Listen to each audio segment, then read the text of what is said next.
देखो कि हमारे अनुसूचित जनजाति समाज की जो भूमिहीन विधवा महिला पांच देवी की जो है गैर इरादत हत्या की गई थी, उस संबंध में आरोपी गण है उन्होंने पीसी का आयोजन किया था और उन्होंने अपने आप को निर्दोष बताया था।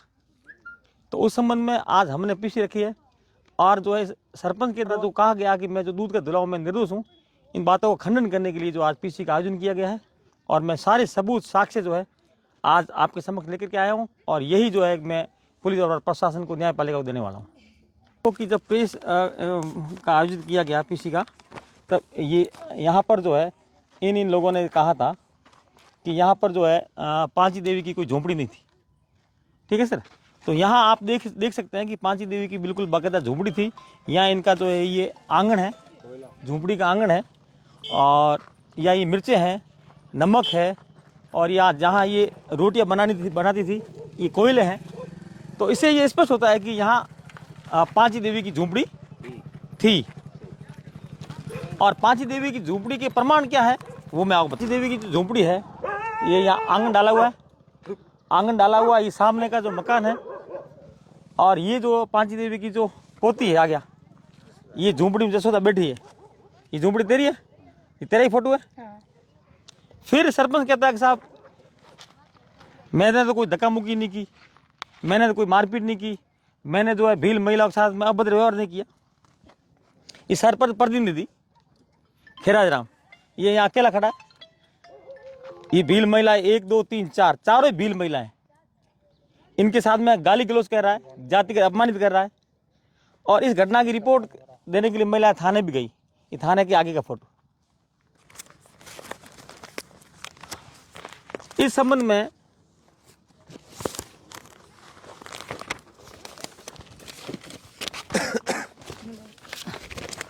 जब इसे धक्का दिया गया, सिर पर चोट आई,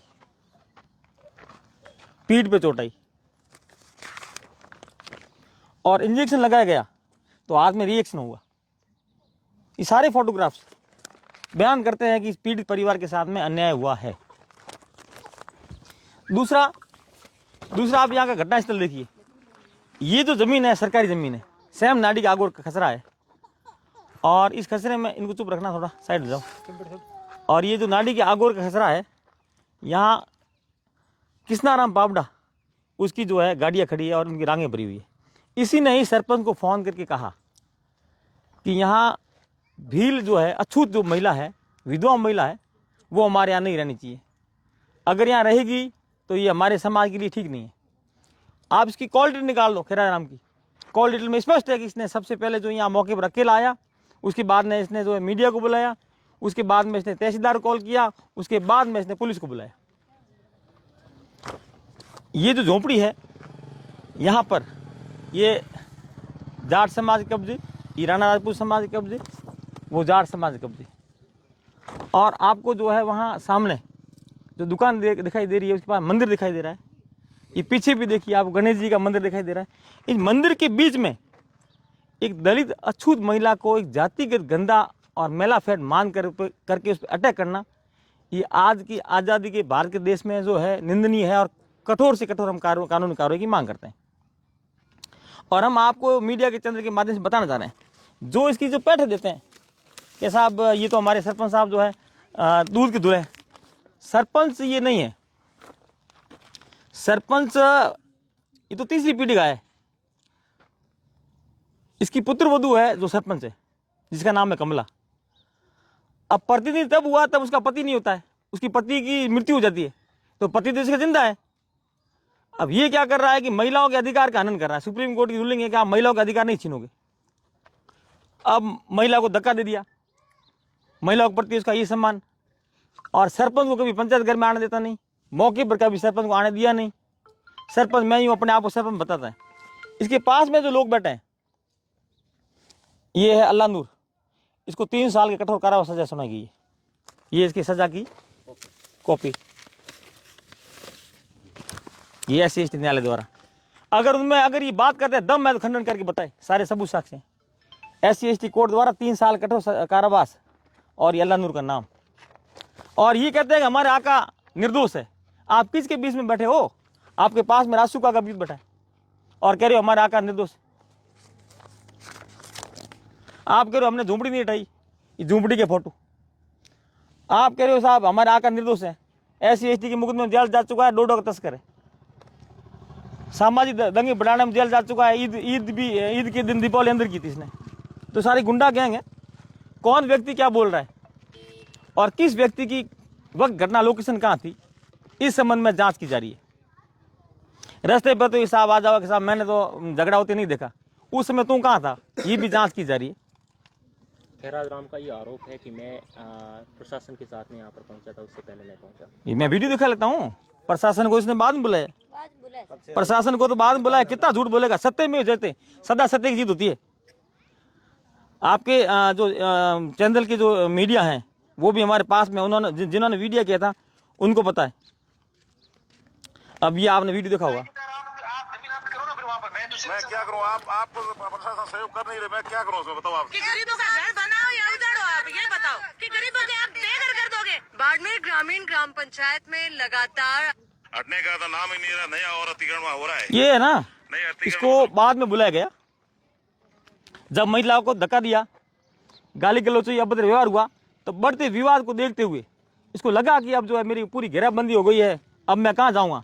उस स्थिति में इसने जो है पुलिस और प्रशासन को कॉल किया। इसकी कॉल डिटेल साबित है, ठीक है सर। और तो ये तो कह रहा है साहब सरपंच भी मेरे यहाँ मेरे साथ मौजूद थी। कहा नहीं कहा, कल जो सरपंच संघ के जो देने गए थे उसमें उन्होंने क्या कहा था कि सरपंच हमारे साथ में थी। इस मामले को लेकर के मैं बैन मैपिंग टेस्टिंग करवा रहा हूँ और क्वेश्चनरी जांच करा रहा हूँ। जितना झूठ बोलेंगे जितना खटाई में जाएंगे। क्वेश्चनरी जांच में ये होता है कि वक्त घटना आप कहाँ थे, कौन कौन अधिकारीगण थे, कौन कौन क्या क्या जाब्ता था, कौन कौन लोग मौजूद थे, किन का क्या क्या हुलिया था, ये सारा जवाब देना भारी पड़ जाएगा। सांस को कभी आँच नहीं है। सही बात को सत्यता में जो है न्याय मिलने में देरी हो सकती है, लेकिन न्याय हमेशा मिलता है। मैं आपको उनके और भी सबूत साक्ष्य बता रहा हूँ। ये उस दिन कह रहा था कि जब घटना हुई तब ये लोग जो है थाने नहीं गए, पुलिस प्रशासन के पास में नहीं गए। 30 तारीख को जो है थाने में भी गए, पुलिस प्रशासन के पास में भी गए और ये कह रहे थे साहब हमने तो है कोई जाति भेद नहीं किया। ये इनके पत्रक्रमाओं का दिनांक ये आप देख लीजिए। जोगी हरिजन भील, जोगी हरिजन भील मेघवाल, इसमें से कोई सवर्ण जाति का व्यक्ति है क्या इसमें? इससे ज़्यादा जाति भेदभाव क्या हो? मतलब केवल SC और ST के लोगों को यहाँ से हटाना और हम लोग यहाँ बैठे रहें। हमारी इतनी मांग थी कि अगर आप किसी को हटाते हो तो जो सरकारी जमीन काबिज सबको हटाओ, जातीय भेदभाव ना करें। किसी के साथ में जो है एक जातीय भेदभाव करते हुए दुर्व्यवहार ना करें। इस मामले को लेकर जिला प्रशासन ने कमेटी का गठन किया और कहा कि इस खसरा के अंदर जो अदारे में आते हैं सबको हटाएं, तो किसी को ना हटाएं। और इसने अपने आप को सरपंच बताया, सरपंच खैराज राम। कब है सरपंच? जी सरपंच है क्या ये?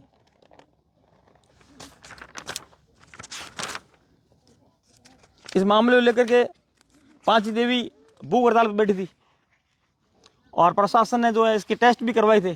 ये स्वस्थ थी, तो ये बता रहा है कि साहब ये बीमार थी, लाचार थी। बिल्कुल झूठ बोल रहा है। इसकी माता जी जिंदा बैठा है और ये बता रहा है कि साहब ये तो 80 और 90 साल की है। ये इसका पांची देवी का आधार कार्ड है। उस आधार कार्ड में इसकी उम्र है 49 साल, करीबन 50-60 वर्ष की महिला थी। और अगर इसको जो है धक्का नहीं लगता, जब कोई व्यक्ति अपने घर उजड़ते हुए देखेगा तो सदमा पहुंचेगा ही। एक घर जो है किस प्रकार से बनाया जाता है, घर को बनाने के लिए व्यक्ति की क्या क्या भावना रहती। आदमी घर जो है भावनाओं के आधार पर बनाता है कि मेरा घर ये होगा, मैं इसमें रहूंगा, मेरा परिवार यहाँ रहेगा, मेरे परिवार के जो है पीढ़ी दर पीढ़ी लोग यहाँ रहेंगे। जब उसके सामने उसका घर उजड़ता है तो आदमी को सदमा लगना ही है। सदमे से इनकी जो है मृत्यु हो गई और इसका जिम्मेदार खैराज राम है। इसके साथ में आंदोलन हुआ था तब रेशमी और मोनिका ये जो है धरने पर बैठे थे। इन्होंने भी कहा है कि साहब हमारी माताजी स्वस्थ थी, मैं भी धरने पर था, मुझे पता है कि इनकी माताजी स्वस्थ थी। तो ये मिथ्या आरोप लगाना ये बचाव और बौखलाहट का उदाहरण है। आज आपने घटनास्थल देखा और इस मामले को पूरा समझा, तो मैं तो आपके चैनल के माध्यम से इतना निवेदन करूंगा कि वो तो कह रहा था कि यार हमने किसी झोंपड़ी को हटाया नहीं या झोंपड़ी थी नहीं। ये घटनास्थल आपने देख लिया, हाँ, और जब जेसीबी हटाया गया तो उसके वो पोली उसके ऊपर का तिरपाल था वो सामने इधर जयराम इधर ना वो सामने स्पष्ट दिखाई दे रहा है। अभी ये जो घर है इस घर के चारों ओर, चाहे आप उत्तर दिशा देख लो, चाहे दक्षिण देख लो, चाहे पूर्व देख लो, चाहे पश्चिम देख लो, इस सवर्ण कास्ट की बीच में मात्र एक दलित वर्ग की झोंपड़ी थी। सिर्फ जातिगत देश भावना, और हम तो इसमें निष्पक्ष न्याय की मांग करते हैं और इन बिंदुओं की जांच कराने की मांग करते हैं। हमारे पास में और भी बिंदु है, हमारे पास और भी साक्ष्य हैं। हम सारे जो सबूत साक्ष्य जो प्रशासन को पेश करेंगे। और खैराज राम जो है राजनीतिक सहप्राप्त व्यक्ति है और मंत्रियों के आगे पीछे डोलता है, पूर्व जो है विपक्ष के नेताओं के आगे पीछे डोलता है। तो अगर हमारे दलित वर्ग को न्याय नहीं मिला तो मैं आपके चैनल के माध्यम से नेताओं को भी कहना चाहूँगा कि अगर आप ऐसे आरोपियों की अगर आप सह दोगे तो अगर आने वाले चुनाव के नतीजे आपके लिए भी परिणाम भारी होंगे। इसलिए ऐसे लोगों को जो आप सह देना बंद कीजिए। ये नहीं है कि हम लोग समझ नहीं रहे, हम सब समझ रहे हैं, लेकिन आपका राज है, आप राज कर रहे हो, इसलिए 2 साल 2.5 साल तक हम चुप हैं। जब चुनाव का जब हमारा अधिकार जो डॉक्टर बाबा साहब भीमराव अम्बेडकर ने हमें दिया था, जब मतदान करने का अधिकार आएगा तो हमारे जो है मत है ना सोच समझ करके पड़ेंगे। मैं आपको बताना चाहूँगा कि हाल ही में संविधान ने जो है मतदान करने का जो तरीका भी बदल दिया है। पिछली बार क्या होता था कि आपने शहर में भी नाम लिखा दिया, गांव में भी नाम लिखा दिया। तो उसको जो है मैं मोदी गवर्नमेंट का आभार व्यक्त करता हूं कि मोदी साहब ने जो है निर्वाचन आयोग ने जो है इसमें जो है संशोधन करते हुए मतलब कि एक व्यक्ति का एक ही नाम रहेगा, डाटा होगा। आप खुद देख रहे हैं कि आपका राशन है, मैं नहीं उठा सकता, मेरा राशन आप नहीं उठा सकता। फिंगर के आधार पर वोट होंगे और आपका जहाँ फिंगर लगेगा वहीं वोट होगा। तो ऐसे जो नेताओं की जो फर्जी जो नेताओं की तूती बोलती थी उनकी तूतियाँ बंद होने वाली है। अभी संविधान की जीत होने वाली है, गरीब शोषित कमजोर की जीत होने वाली है, भूमिहीनों की जीत होने वाली है। माननीय हाईकोर्ट ने एक फैसला दिया, मेरे पास फैसला कॉपी दिखा रहा हूं आपको। भी भूमिहीन व्यक्ति को नहीं हटा सकते जब तक उसको आप कहीं नहीं बसाते हो, ये भी उसको दिखाया गया। लेकिन वो तो अपने आप में बस मैं ही हूं। ये देखिए सर, राजस्थान हाईकोर्ट जोधपुर, इस पर आदेश, भूमिहीनों को नहीं हटा जा सकता जब तक उनको बसाए नहीं जावे। और इनकी जो गुंडा गैंग है, जो इनके सब के आपराधिक रिकॉर्ड, किस पर कितने मुकदमे हैं। और ये जो खैराज राम है दिनेश माजू हत्याकांड में मुख्य आरोपी था और राजनीतिक सह से ये इसे नाम कटवा लिया और पहले ये तस्करी करता था और मेरे पर भी इसने गाड़ी चढ़ाने का प्रयास किया। और प्रकृति इसे नहीं बख्शेगी, संविधान से नहीं छोड़ेगा। और इसके जो काले कारनामे जो थे वो आज ही जो है यहाँ आप देख लिए, न्याय मिलना ही है, देर सवेरे इसको जेल जाना ही है, कितना ही भाग ले। मैं आपके चैनल के माध्यम से आपने हमारा सुना और हमारी गरीब तबके की बात को आम जनता तक पहुँचाया। और जो व्यक्ति अपने आप को दूध का धुला बता रहा था उसके काले कारनामों को उजागर किया। आप यहाँ आए, आपका धन्यवाद। और मैं आपसे एक और कहना चाहूँगा कि सामने घर है, निष्पक्ष है, स्वतंत्र है। मैं तो हालांकि इनको नहीं जानता, आप इनको पूछ लीजिए घटना क्या हुई थी, तो आपको लोग बता देंगे निष्पक्ष की वास्तविक में घटना क्या हुई।